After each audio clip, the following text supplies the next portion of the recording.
Hello everyone, and welcome back to Monsters of the Past.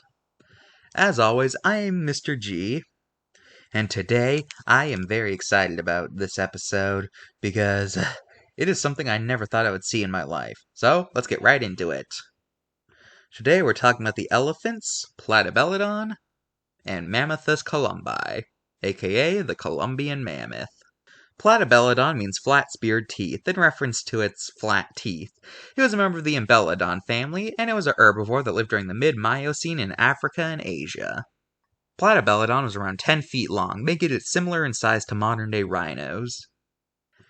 The most notable thing about Platybelodon was the teeth it had on its lower lip that gave the creature its name.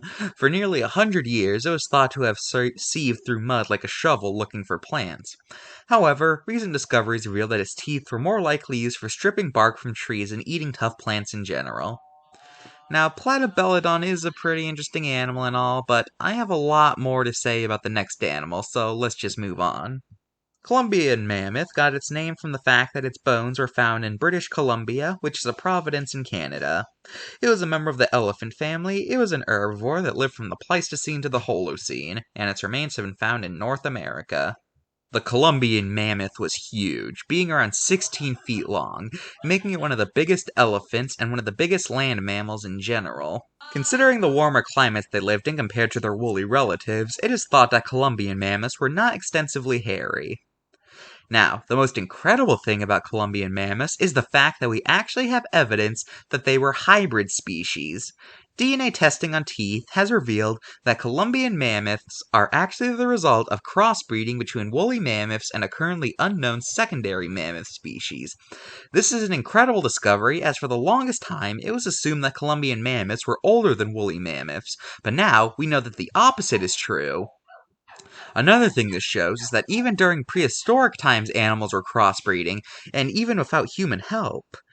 Finally, these findings are interesting because usually hybrid animals are infertile, but the fact Columbian mammoths could reproduce means they must have diverged enough to become a fully independent species that didn't need its parent species interbreeding for new specimens. I'm sorry if I'm freaking out so much about this, but I am just so amazed because for years now I've been wondering what could potentially be a prehistoric hybrid look like, and here it is! I mean, this is something that I never knew would be discovered in my lifetime. This is incredible. Okay, calm down. Okay, that's enough gushing about Columbian mammoth. Let's look at the cards. Ooh, this is, pretty bad. First of all, it doesn't have a trunk. Secondly, it's, claims of a swamp eater, and, in its locations, it claims that it lived in America and Europe, even though its remains are only known from Africa and Asia. They must be confusing with another species. So, Platybelodon gets a 7 out of 10. As for the Columbian mammoth, it's, pretty good, actually.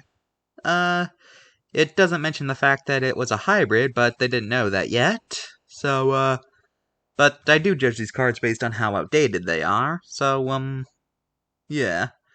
This, card is, in general, pretty good. So, I give this one a 9 out of 10. This would get a 10 out of 10, but the fact that it doesn't mention the hybrid thing brings it down a point. Now let's look at some of their very scant appearances in pop culture. Platybelodon appeared in Jurassic Park Builder, and they've appeared in the Ice Age franchise. And a statue of Columbian mammoths are in the La Brea tar pits due to the fact that several specimens of them have been found in those pits. So, anytime a cartoon features the La Brea tar pits, that means that they technically featured Columbian mammoths. But I don't really want to go through those, so yeah. That's all for this episode of Monsters of the Past. Join me next time when I return to the Morrison Formation to talk about the hyena to Allosaurus's lion. Bye!